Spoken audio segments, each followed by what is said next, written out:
So this is the first lecture on electronic product design. As the name indicates, this syllabus covers all the aspects of the product development cycle, okay, and particularly that too in the electronic domain. We know that each and every factory manufacturing industry will require electronic devices, electronic systems in it. Okay, this is an example of Mercedes manufacturing industry where every aspect of the manufacturing is being controlled by the electronics. Okay, if we think about a simple product life cycle, okay, you can see that let us go through this graph which talks about the turnover and the profit over a period of time. Okay, the upper graph indicates the turnover of particular product and the lower graph indicates the profit of that product. In the starting phase, in this phase, if you see, we do have product planning. Okay, what sort of features the product must have, then product development. According to those specifications, we are going to develop the product. Then preparation for the market. Is market really suitable for launching of the product? During this, the company is earning nothing, but the costs are being utilized to develop that product. Later on, when the product is introduced in the market, then we do have the losses, but the turnover starts increasing, and the later on, after some moment of time, the profit starts. Getting profit from that particular product starts. Slowly, that product captures the market and becomes matured. After some period of time, there is a saturation for that product. Means, if I say that a vehicle is being manufactured, slowly the vehicle rate, the uh, what I will say, the vehicle purchase rate in the market goes on increasing, and after some time that rate becomes constant. Means maybe probably 5000 vehicles per month, that will go 5500, 5400, but somewhere near to that number saturation will come. Okay, after that the declination of that product selling starts, and here it is the important point where we must think about the opportunity. Okay, what do you mean by opportunity? Remodify the product and relaunch. It happens a lot in the vehicle industry. Take an example of TVS Scooty. Initially, there was a lot of boom for the Scooty model. Then we have Pape, then we have Pape Plus, and lots of different models. What they do? The engine remains same, the change in the body of the product, that's it. And they find it as an opportunity. They modify the design, and instead of having the losses being occurred for that particular product, now they have new graphs, new turnover and new profits for the similar kind of product. So this is a product life cycle. Okay, it goes on always. There are n number of examples which go through these kind of iterations. Okay, let us have some examples for the products. Personal computer, microwave oven, photocopier, hugely called as the Xerox machine because Xerox was the pioneer in photocopier. Then pocket calculator, every engineer, you, me, everyone uses that one. Fax machine was having the hit in the previous electronic era. Then birth control pill, the medical. Then home VCR. VCR, everyone knows about it. Then communication satellite, we cannot live without it. Integrated circuit. Then automatic tailor machine, answering machines, touchtone telephone, okay, laser surgery, the spacecraft designs, then CDs, then organ transplanting, fiber optic system, then disposable diapers. If you think about the diapers, we do have the industries who are making billions of dollars by manufacturing them. Then MS-DOS operating system, then MRI. Every product we are talking about here includes electronics in it. Okay, maybe probably for the manufacturing purpose, the end user may not be using the electronic directly, just like in case of the disposable diapers, but the manufacturing industry do uses it. And all of these product developments, okay, what we are talking about, we are talking about the developments. Okay, all the product developments do have a systematic approach. Okay, what kind of systematic approach we should follow, this is the syllabus which talks about it. So first step is introduction of the product.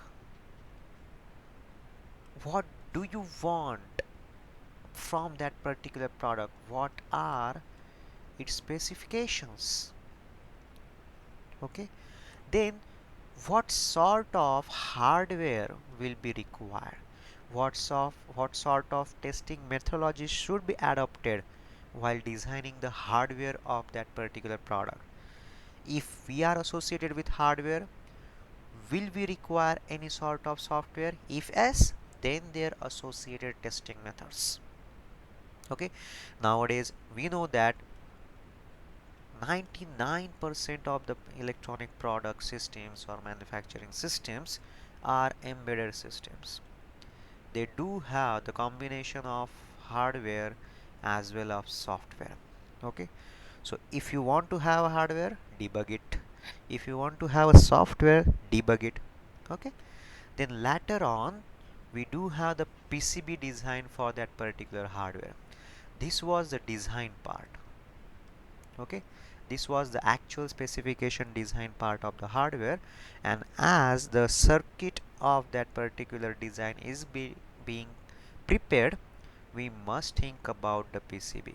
Okay, and we do have lots of variants for the PCB: single layer, multiple layer, dual layer, multi-layer, epoxy PCBs, flexible PCBs, which kind of PCB we want to have. And moreover, if you have the radio frequencies associated with your design, then you need to have the different kind of PCB design.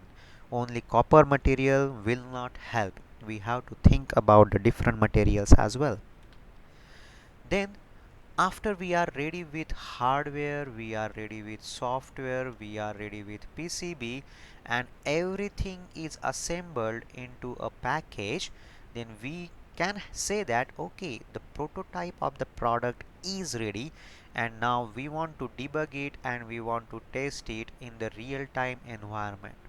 Okay, real time environment, whether those specifications which were decided in the first phase are up to the mark. Are we receiving the similar or same specifications from the end product prototype? Okay, if everything goes okay, you are having a piece of cake, and that is not the probably condition for the products. You have to rework on the hardware, software, PCB every time if the product is not giving the desired specification. And if now everything is okay, then the last part, very important, documentation. This is also called as technology transfer.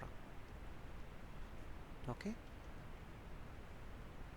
means what design specifications, Okay, then what sort of formulae, then what sort of steps, then methods were used to develop that particular product, so that even if a person is not working in the company and if any of the team wants to recreate the same product, they must have the blueprint for that particular product.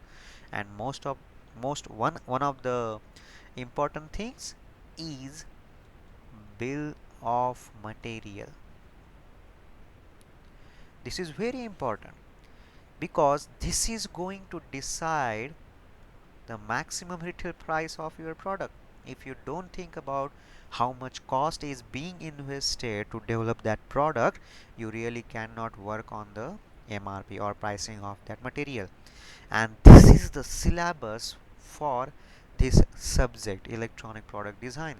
This is unit number 1, then this is unit number 2, this is unit number 3, this is unit number 4, this is unit number 5, and this is unit number 6. Straightforward, starting from the design specification going up to the documentation. Okay, so in detail, if we talk about the introduction, what do we have? The man machine dialogue, sorry, the man machine dialogue, then industrial designs, what kind of stuff we must consider so that the human handling of the machine must be at easy, the designing must be user centric, then what are the different elements of the successful design of a product. Okay, just like cognition and ergonomics. Okay, if I say that we do have a Nokia headphones, when we put those headphones into ear, your ear starts um, what I will say feeling uncomfortness after 5 minutes. That design is definitely not ergonomics. Okay, if we put down a Sony earphone into your ear, that feels like awesome along with the music, so that is ergonomics. Okay, then what sort of packaging and what are the different factors affecting it? You can consider different examples of the mobile phones packaging. The packagings are so awesome, so glossy. You do have the temptations like you can see the packaging and designing of the chocolates. Okay, then design for manufacture. Okay, your design must be like that, it should be manufacturable. Let us take an example of VLSI. If I say that I want to have a MOSFET at 1 nanometer, that is very fantastic. It can be done on the simulation, but it cannot be manufactured. Okay, then assembly and disassembly, then wiring, temperature, vibrations and shock, we have to consider each and every specification. Okay, for the product. Then we have to think about the safety measures, then environment like noise, then energy coupling, grounding is very important because ideally ideally what we say that ground is at always 0 volt, but this is not the practical case because we know that ground is the element where all current is going to flow. Okay, all branches current is going to flow. This is the ground. Fine, so this node do have all current from all branches. Sorry, so I can say that I is definitely not 0, and since ground is wire, let us say it is a copper wire, it will have some resistance. So resistance is not equal to 0, and we know that V is equal to IR. So we have a value for I, we have a value of R. So therefore voltage is not 0. So ground is equal to 0 is completely a myth. You have to take care of it. Okay, then filtering of the signals, then shielding of the various radio waves. Okay, If you do not perform a nice and tightly shielding, this is going to have lots of noise and interferences with another components being utilized. Okay. Then hardware design and testing methods. This is unit number 2. You do have lots of small points, particularly unit number 2 and unit number 3. So we are going to see what are different design processes, then referring to the various requirements, then formulating the specifications, then deciding the design specifications, what what is the difference in between the specification and the requirements. All of them are a kind of write a short note on, okay. Then the system must be partitioned while you are designing the electronic system, depending upon the functional design, or maybe defined depending upon the architecture design. Okay. For an example, if we say that we have a big PCB where you do have RF components as well as digital components, as well as we will say analog. Okay. Analog referring to frequencies below than RF. Okay. Below RF frequencies. So it is always better to have the partitioning of the system. Okay. So let us put this much region for the RF signals. Let us put digital signals over here, and let us say the analog frequency signals region will be this one. So we have partitioned depending upon the operating frequency, then depending upon the functionality. Okay. And maybe if inside the digital itself we do have some sort of ADC and DAC, put them together. If we do have microprocessors or microcontrollers, then depending upon the architectures of the component used, we can partition them likewise. Okay. Then what is the difference between the functional model and the architecture model? We are going to see, write a short note on, or write a difference in between the two. Then what do you mean by prototyping of a model, and how we can tackle with the performance and the efficiency measures. Then formulating a test plan. We want to test our design, am I right? That is important part. So writing down the specification, depending on that writing down the test procedures and various test cases. Then egoless design and design reviews. We should put down the true design reviews. If certain part of the design is not up to the mark, is not giving the up to the mark specifications, then we have to write it down. What do you mean by egoless design? Means what? The testing engineer who is working like he knows nothing.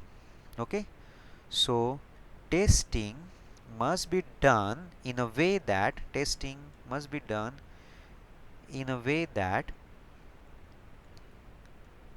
person knows nothing. Okay. So you should think about that way. There was one case study before I guess 15 or 18 years back. The mobile phone GUI were tested by the monkeys. Okay, you must not write down this one in examination. Okay, the GUI of the mobile phones were tested by the monkeys, whether monkeys are able to recognize the icons given in the mobile phone. If they can do, then humans can do. So that is the egoless design. Monkeys don't know anything. Okay. Then module debug and test. There are different methodologies. So black box test, white box test, and gray box text test. And there is a small difference in between the three. We are going to look into that. Then third one, software design and testing methods. So what are different types of software? There are different types of software development. Out of that we are going to see waterfall model. Okay. Then what are different matrices to evaluate the software development, and what are different limitations for the softwares. Okay. Then risk abatement and failure preventions, software bugs and testing. Okay, we want to remove the software bugs. Then what are different good programming practices. Okay, we are going to see that those one. Then how we should design the user interface. We know that at least monkey should be able to use.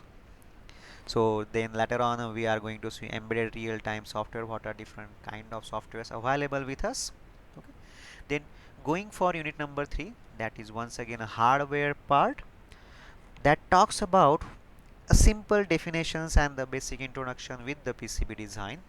So we are going to see the fundamental definitions, what are different standards which PCB design must follow, then what sort of rounding topologies configurations are available while designing the PCB, then layer stack up assignment just like your dual layer and multi-layer PCBs. Okay.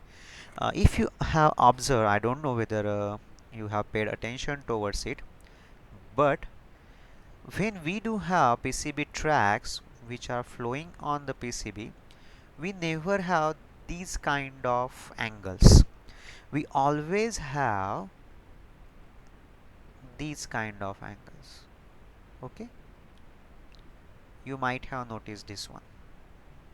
We never have these kind of angles because these angles give more resistance. Okay, these angles gives more resistance as well as they produce more heat. Okay, compared to the second this methodology. Okay, so they always have this kind of tilted turns.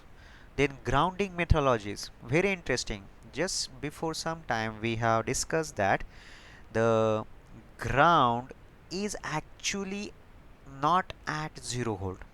So what is the reason? We know that V is equal to IR, and we have lots of I. Only possible efforts we can do is reduce the R. Okay, how R can be reduced? If you remember a formula, R is equal to rho L upon A. This is resistivity, this is length, okay, and this is area. This means if area is increased, so I can say that resistance is going to decrease. So instead of having a simple track for the ground, what designers do, they have a complete plane. They have a complete plane or rectangle only for the ground part. Okay, so area increases, resistance decreases. So for that purpose we have to mention we have to consider aspect ratio as well as we have to consider image planes. Then functional partitioning, just like we discussed about the depending upon function, we must partition our system so that the signals will not interfere with each other. Then we must think about the critical frequencies at which our design is going to work. So for that purpose we do have bypassing capacitor as well as decoupling capacitors. Then we must think about the ESD protection, electrostatic discharge circuitry, that must be associated especially when we are dealing with the microwaves. And for that purpose we must introduce the guard band inside the PCB to avoid the interference of the signals. Then the next unit is unit number 5, product debugging and testing. So this unit talks about the prototypes, the final prototypes of the design. So what are different steps of the debugging, what are different techniques for troubleshooting, then how we can characterize or how can we can measure the input and output voltages, then what are different kind of components are being used in the electronic products. So electromechanical components, then passive active components and active devices, then op amps, then ADC, all of them are a kind of introductory part. Okay, then digital components, digital ICs, microprocessor, then inspection and test of the components, how these components can be inspected before putting down into your actual prototype, and after putting down into the actual prototype we can test them. So this is called as on-board testing. Okay, then we can also perform the simulation, then prototyping and testing of the complete product, integration of everything. I want to now integrate RF as well as analog as well as digital, everything on a single board. Usually this is called as system on chip, SoC. Then validation and verification of the particular system. then it is very important to check whether your design is EMI EMC compatible. EMI means electromagnetic interference and EMC electromagnetic compatible. Okay, your product must be compatible to the electromagnetic interferences. It must not produce interference for other components, other circuits, other product, as well as it must not be susceptible to EMI produced by other products and components. Okay, this is the unit number 5. And unit number 6, documentation, very important. So what do you mean by documentation? What is the need of it, and what are different types of documentation? What sort of records we have to maintain? Then what do you mean by accountability and liability, one line definitions for that? Then what sort of audience you are targeting for? This is nothing but whether you want to design a user manual or you want to design a technical manual, okay, or you want to design an application note, what sort of audience you are targeting for. Okay, then preparation of that particular document, how to present it. Okay, particularly in user manual, you might have seen that there are line diagrams. Okay, line diagrams मतलब table निकाला है तो line की तरह निकाला है, those are not fancy tables. Okay, then preservation of the documents, कैसे रखना है भाई, डिजिटली रखना है या फिर you want to make a file and everything over there. Then methods of documentation, we do have, we can provide some sort of visuals into the user manual. Okay, then layout of the document, whether you want to go for a single page document or page को अपना you go for a landscape page and you put down some columns into it, and you write down the specification and the information of the product into it, how you want to have the layout of the document. And most important is bill of the material. Bill of the material will have the list of components. Okay, and then price of those particular components, and at the end we will have the total. This is the unit number 6. Fine. And if you club all units starting from unit number 1 to 6, this is nothing but the product development, or we can say that life cycle. Okay, this is very important, and the whole subject, the complete subject talks about it, and which is going to use your complete knowledge. Okay, knowledge you have acquired throughout your degree course, what you know, what itsy bitsy thing you know, you can write it down in this subject. So I can say that this is a summary of your ENTC engineering. You can write down each and every understanding of the subject. Okay, and this is the end for today's session. From next session we are going to start with unit number 1, and those session will be kind of very crisp. Okay, all the sessions are will be actual theoretical sessions, but from next point onward, the what we will do, we will have a topic and we will have a very crisp discussion about that topic. Okay, the discussion will not be a kind of vague. Maybe probably one or two case studies we are going to discuss while discussing those theoretical topics as well, so that the lecture will be interesting. I will try those case studies, I will try to find those case studies, no problem, no worries about it.